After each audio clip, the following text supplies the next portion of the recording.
Zundap, troppo bella.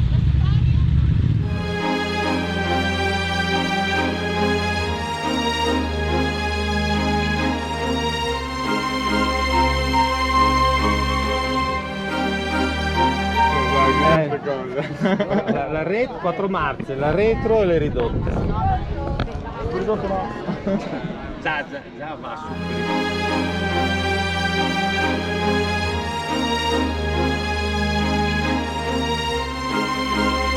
Antonio, questi li abbiamo fatti venire per trasportare. No, il casco non si ci mette nel...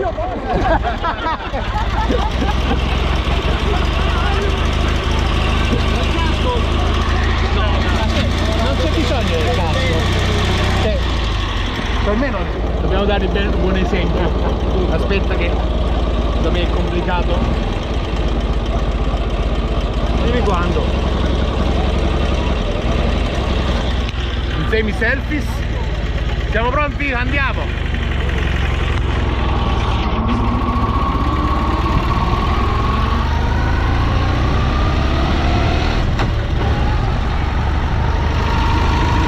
E andiamo col sidecar col Zundap, giro inaugurale della giornata. Ah, ma è fantastica,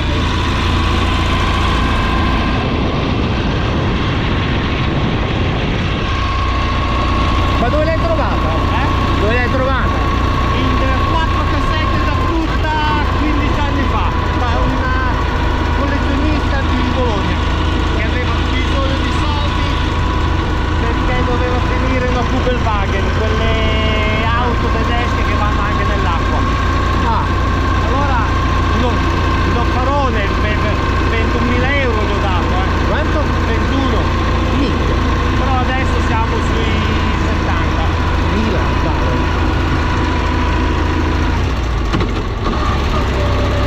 Le marce come le fai? Verso giù o verso su? Sono al contrario se non sbaglio. La prima su, tutti gli altri su. Poi comunque poi anche a mano, retromarcia e ridotte. C'è pure il retromarcia, wow! E le ridotte pure!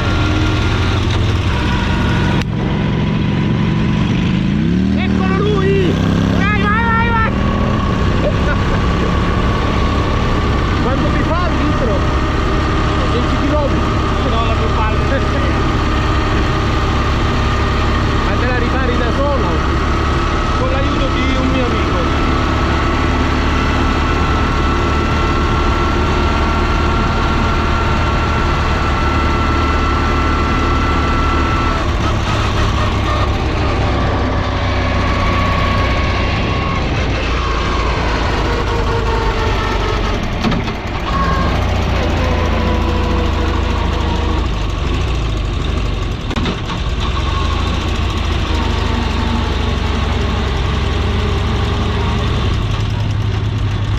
Perfetto. Fai vedere la retromarcia? Adesso mettiamo la retromarcia. Eccezionale! Wow! Grazie mille, Prego.